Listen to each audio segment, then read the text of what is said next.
안녕하세요, 여러분. 저번 시간에 이어서 파스텔 기본 연습 정물 편을 이어서 하도록 하겠습니다.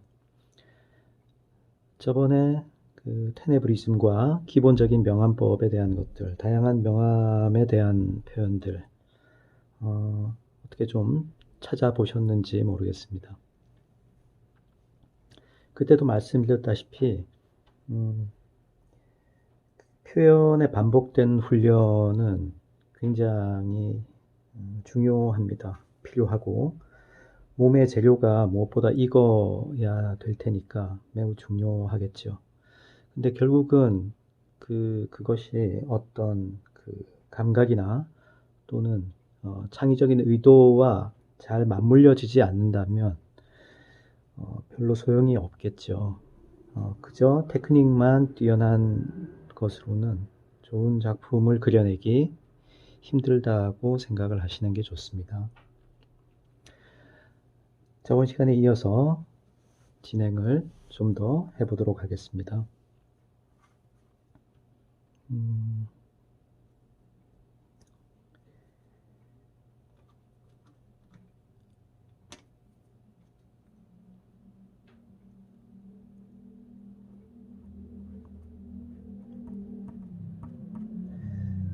이어서 그려질 것들은 일단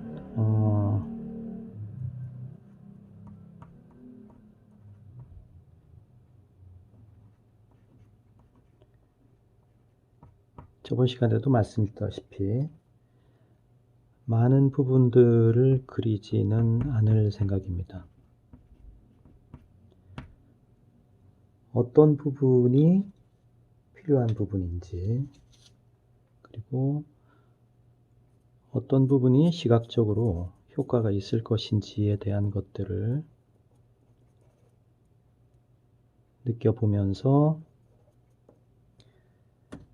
그와 어울리는 표현들을 해볼 생각입니다.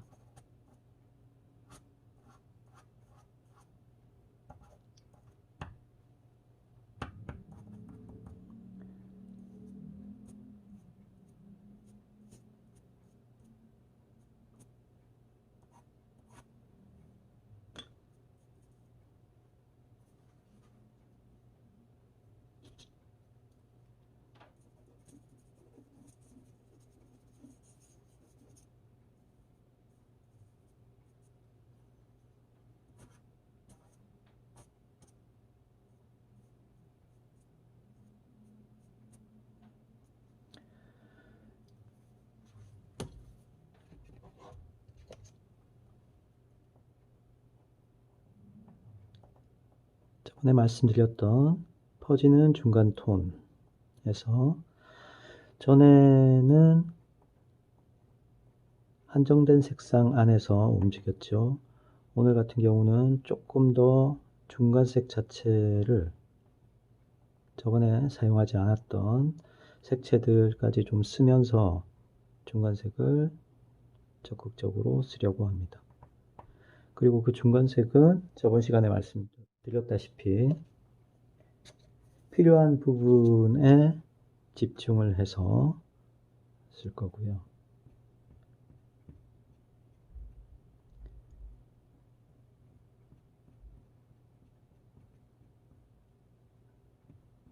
여기저기 보이는 것을 다 그리는 것이 아니라 지금 보시면 하이라이트에 두 작은 면이 있는데 두 면의 강약을 다르게 표현하려고 노력을 했습니다.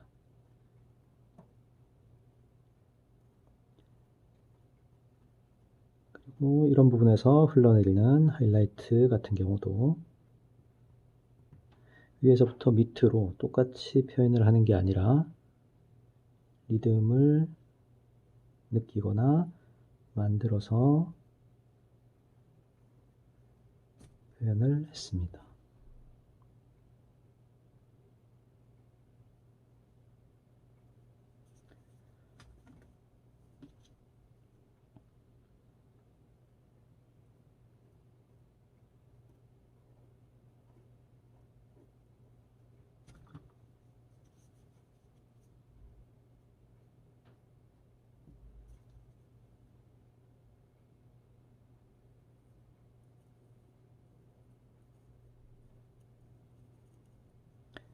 넘어가는 외곽 같은 경우에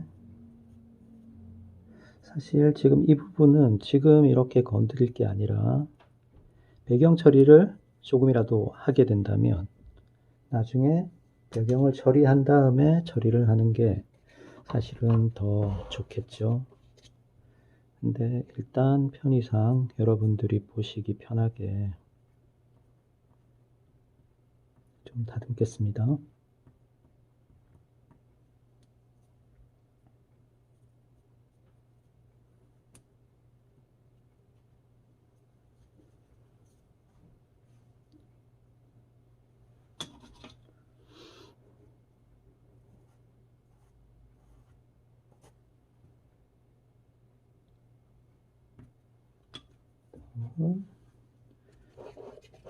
주변에 있는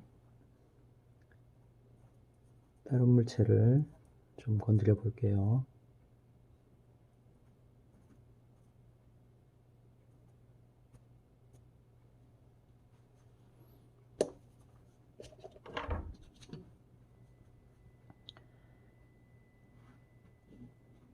저번에 말씀드렸을 때 꼭 모서리가 아니라 면을 이용한 표현, 우리가 대표적으로 미술 재료 중에서 그런 식의 좀 자유분방한 터치라든지 우연적인 효과가 극대화되어서 나올 수 있는 전형적인 도구가 붓이겠죠. 목탄이라든지 콘테 같은 다양한 면을, 다양한 터치를 만들어서 감각적으로 해결할 수 있는 그런 재료들은 어떤 무언가를 표현하는 데 있어서 많은 영감을 줍니다. 단순히 대상을 보고 똑같이 그려내는 게 아니라 저 부분을 어떤 식으로 느끼고 이 재료로 어떻게 표현하는 것이 좋을까에 대한 그런 생각을 하도록 한다는 거죠. 다르게 생각하면 내 손에 들려 있는 게 실제로 나중에 연필을 사용한다고 하더라도 연필을 꼭 일반적인 한 가지 방법만 쓰라는 경우는 없겠죠. 그래서 때로는 연필을 파스텔이나 또는 목탄이나 좀 다른 재료에서 느꼈던 감성을 가지고 사용을 해본다거나 하는 것도 아주 재미난 연습 방법 중에 하나가 될 수 있을 겁니다. 물론 각 재료가 가지고 있는 한계치나 각각의 특성들은 늘 존재합니다. 그렇지만 자기가 늘 해오던 방법이 꼭 최선의 방법이라고 생각할 수는 없겠죠.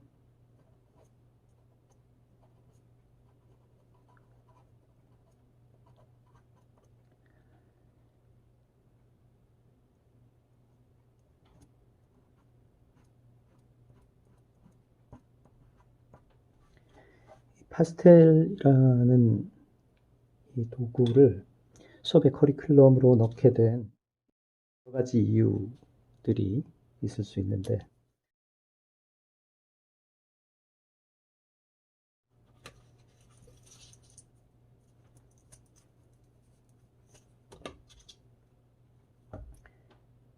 이 파스텔은 대표적인 불투명 재료 중에 하나입니다. 투명 불투명을 굳이 따질 이유는 없겠지만 공부하는 학생들의 입장에서는 투명 불투명에 대한 다양한 재료의 감성을 느껴보는 게 상당히 중요합니다. 실제로 수차를 할 때 흰색 물감을 주고 불투명 수채화를 해보라고 제시를 했을 때 개념적으로 머리로는 불투명 수채에 대한 것이 인식은 되어 있지만 막상 그것을 과감하게 또는 능수능란하게 잘 소화해서 하는 학생들은 굉장히 드문 걸 보게 됩니다.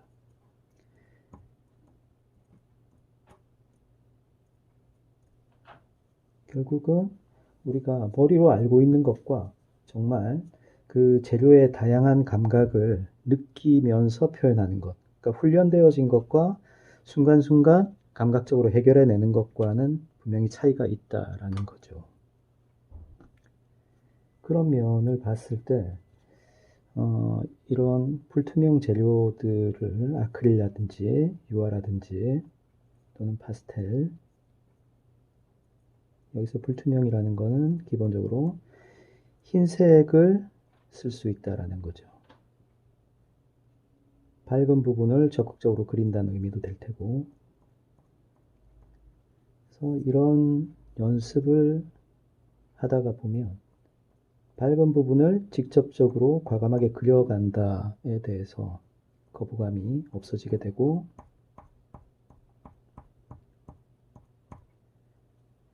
나중에 자연스럽게 수채화를 쓰더라도 아크릴처럼 쓸 수도 있을 것이고, 물론 투명 수채화의 흰색은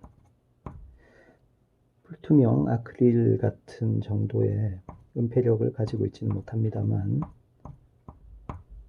적어도 재료에 대한 거부감이라든지 이런 것 없이 유연하게 대처하고 좀 더 감각적이고 창의적으로 대처할 수 있다라는 거죠.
바닥이나 배경 처리는 별로 많이 하지 않을 겁니다. 저번 시간에 말씀드렸던 것처럼 그 테네브리즘의 어떤 요소들, 그걸 생각을 하면서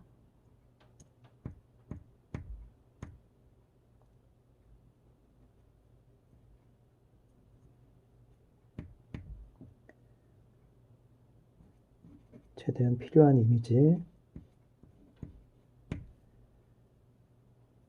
전체가 통합되어서 표현될 수 있는 그런 요소들을 강조해서 하려고 합니다.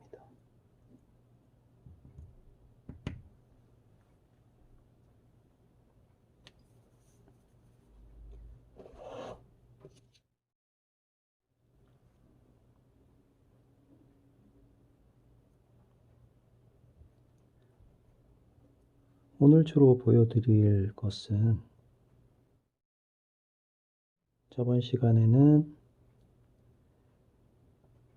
개념적인 요소라든지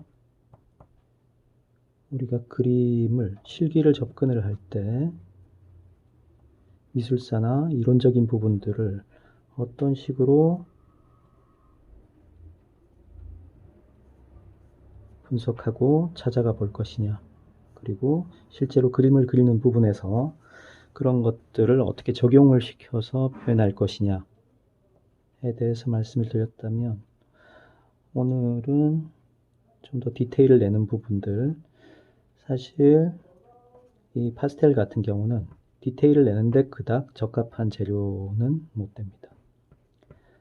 바탕의 재질 자체가 결을 가지고 있는 종이고, 그리고 이 결을 무시하면서 그릴 수는 없기 때문에 전체적으로 회화적이고 굵직굵직한 표현들에는 유리하지만 섬세한 표현을 하기에는 좀 모자란 감이 있죠. 근데 실감이나 디테일이라는 게 과연 형태를 하나하나 그리는 데 있는가 라는 생각을 해보신다면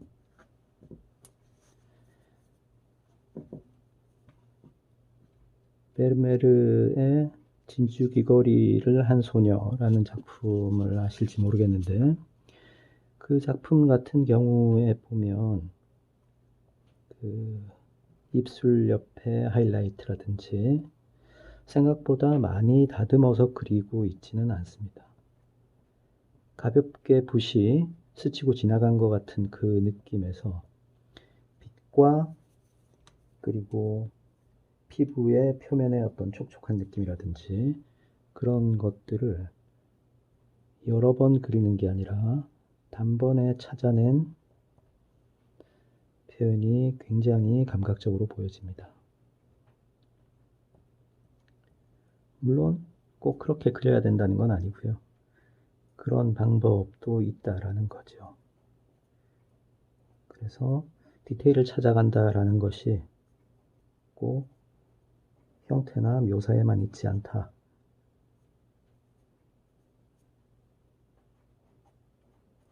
그 말씀을 드리고 싶습니다.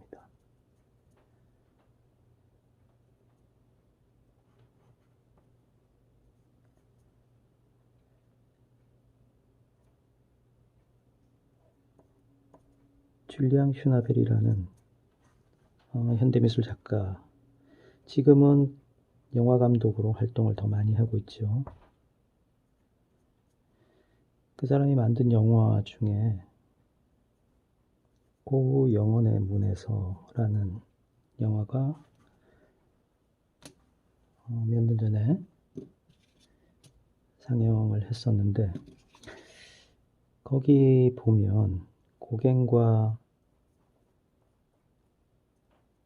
격렬한 대립을 하고 의견 다툼을 하는 내용들이 나오는데, 그 내용 중에 하나가 계획적으로 하나하나 그려가는 것인가, 또는 전체를 보고 단번에 그림을 완성시켜 나가는 것인가에 대한 것에 고민하는 장면이 나옵니다.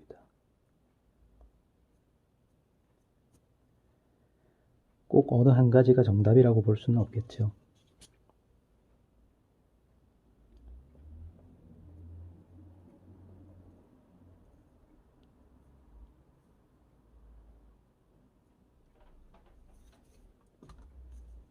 섬세한 부분들은 찰필이나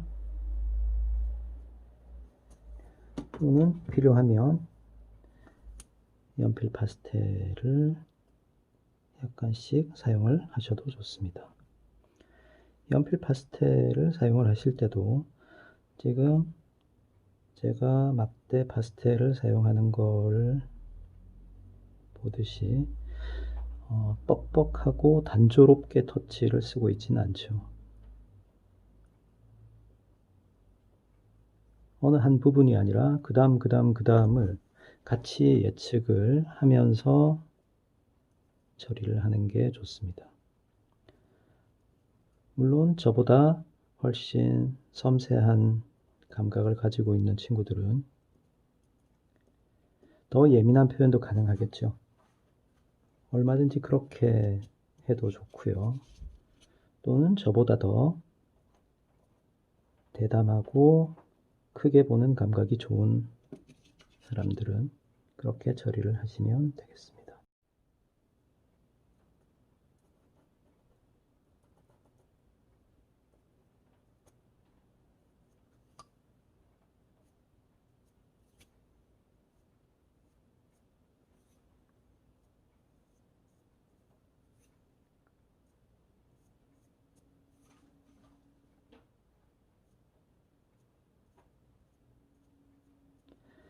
여기서 블랙의 배경은 그냥 단순한 검정색이 아니라 어두운 공간이라고 생각을 하시는 게 좋습니다. 실제로 저번 시간에 그 카라바조에 대한 얘기를 하고 렘브란트가 받은 영향에 대해서 말씀을 드렸지만 사실 두 사람의 작품을 비교를 해보면 명암을 다루는 방식이 좀 다르죠. 물론 카라바조도 말년에 가서는 스스로도 다르게 변화합니다만 렘브란트의 명암을 다루는 방법이나 어두운 배경을 처리하는 방식은 카라바조에 비해서는 좀 더 사라지는 공간에 대해서 직접 그리지 않지만 공간이 느껴지게끔 처리하는 방식들을 굉장히 즐겨 사용하고 있습니다.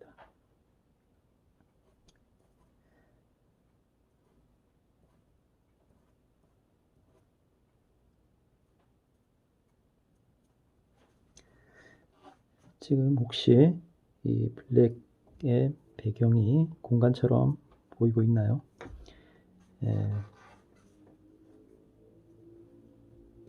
가능한 한 그렇게 표현을 해보려고 하고 있는데 그렇게 느껴서 표현을 좀 해볼 수 있으면 좋겠습니다.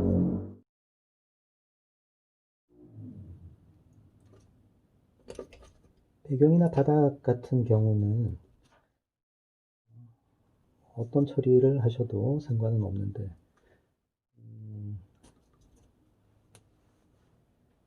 일단은 비슷한 계열로 가볼까요? 많이 그리지는 않을 거라고 했죠.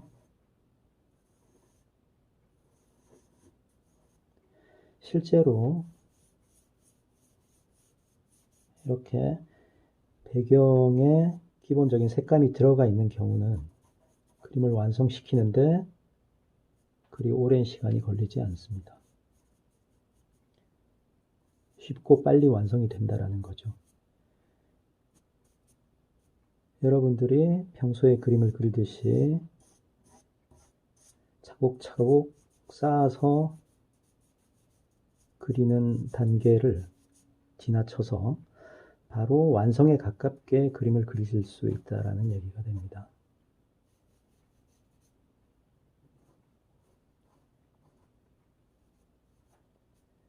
고전적인 미술의 표현 방식에서는 중간에 과정이라든지 이런 것들이 차곡차곡 올라가고 깊이를 추구하는 것이 중요했지만 현대미술에서는 그것보다는 좀 더 즉각적이고 감각이나 메시지를 좀 더 빨리 전달하는 그런 표현들이 많이 나오고 있습니다. 배경을 처리할 때는 뭐 이렇게 가다가 같이 묻어 나오는 것들이 있어도 괜찮겠죠?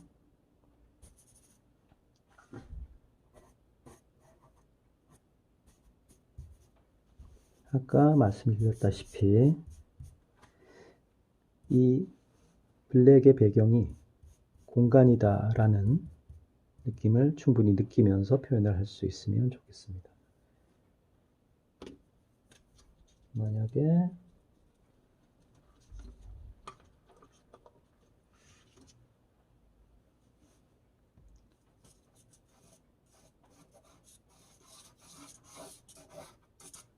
바닥 같은 처리를 하더라도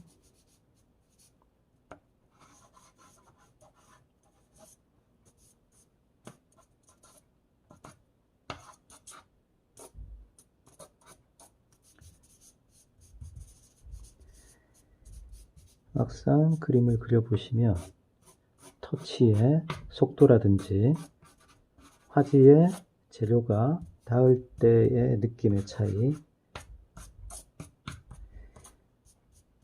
힘과 압력, 스피드 모든 것들이 영향을 골고루 다 미치게 됩니다.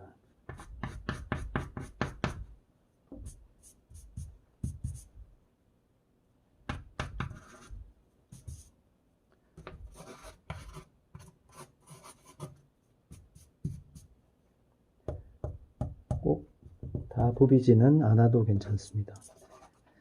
터치를 직접 남기되 면으로 만들어진 터치 또는 선으로 된 터치 이런 것들마다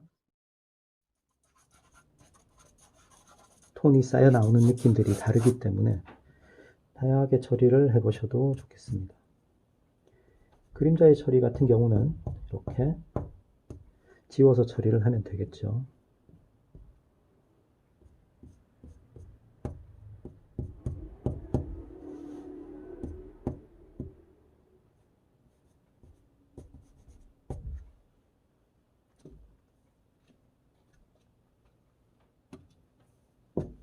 그 다음 나머지 같은 경우는 사실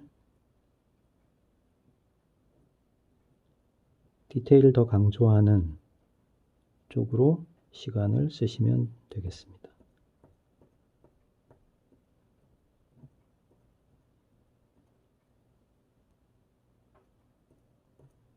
얼마나 디테일을 강조해야 될까?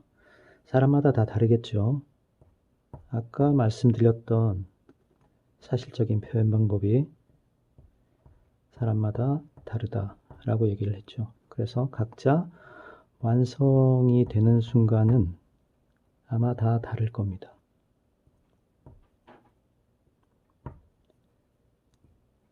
그림상에서 깊이를 많이 추구할 것이냐, 아니면 감각적이고 즉각적인 시각의 요소를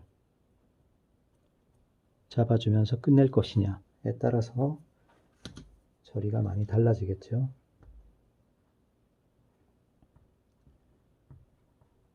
진한색 같은 경우는 지금 보시면 아시겠지만 계속 지우개로 진한색을 처리를 하다가 거의 마지막에 약간만 보완을 하는 형태로 어두운 색상을 사용하고 있습니다.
마지막 마무리나 후반부의 디테일을 살릴 때도 지나치게 덜 그려진 곳을 여기저기 찾아다니는 것은 사실 좋은 표현을 위해서는 그닥 좋은 방법이라고 볼 수 없습니다.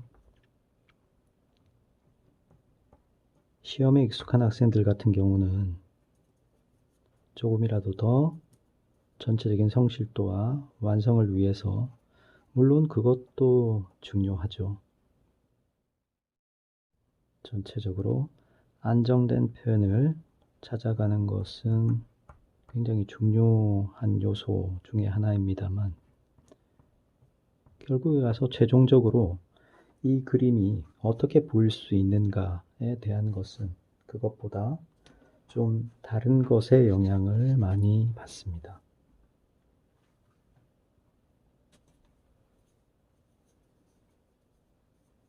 거의 다 그려진 것 같은데요.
이 이상의 나머지 부분들은 각자 선택적으로 처리를 하시기 바랍니다.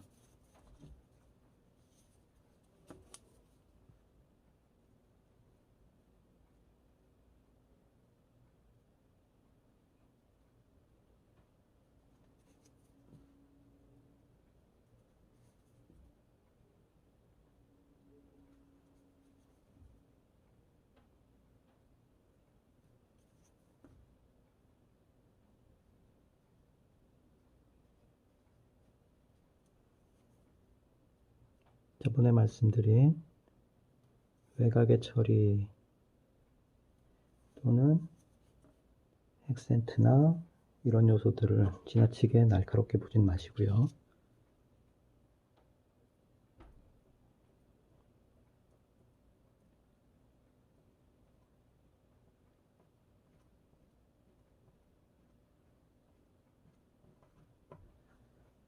중간 톤의 요소들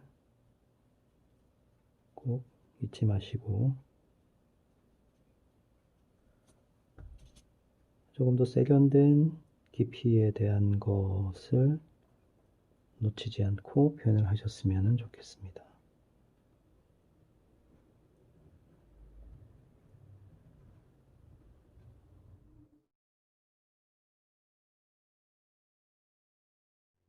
찰필 같은 경우는 지우개로 쓸 수도 있습니다. 지금 이렇게 하면 닦여 나오는 게 보이시죠? 꼭 연필 파스텔이 아니어도 이렇게나 이렇게를 좀 닦아낸 다음에 이렇게 빼내면 진한 바탕의 색이 다시 드러나는 게 보이시죠? 물론 지우개를 날카롭게 잘라서 그걸로 처리를 하셔도 괜찮습니다.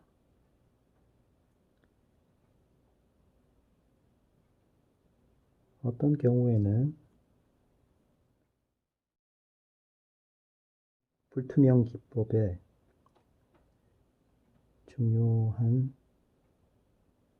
어떤 기법 중에 하나인데 어두운 색 위에 결국은 밝은 색이 올라갔을 때 문질러지는 효과가 나기도 하는데 그런 제가 설명드린 그 이외의 다양한 요소들은 각자 경험을 해보시고 새롭게 개발도 해보시고 많이 느껴보시기 바랍니다.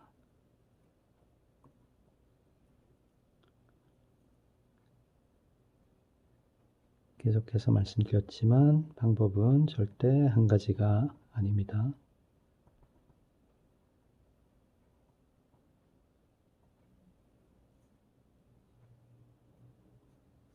자기만의 좋은 표현 방식들을 찾아내셨으면 좋겠습니다.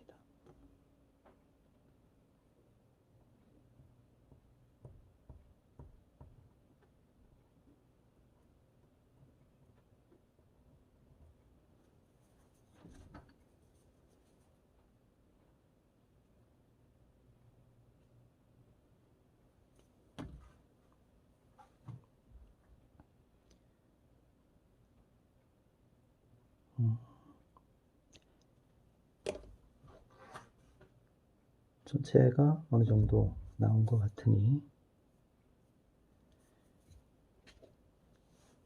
그림은 여기서 정리하도록 하겠습니다.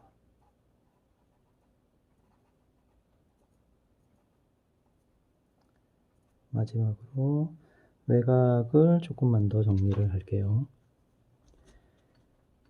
외곽 정리하는 거를 보시면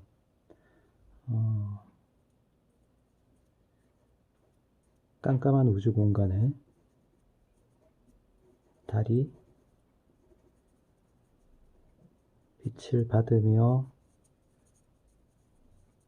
슬쩍 솟아오르는 듯한 그런 느낌을 느껴보시면 좋을 것 같습니다.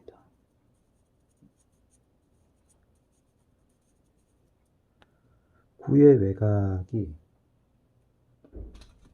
우리의 눈으로부터는 비슷한 거리를 가지고 있겠지만 막상 빛을 받는 느낌은 조금씩 다 다르겠죠. 그런 점들을 좀 느끼면서 표현을 해보시면 좋겠습니다.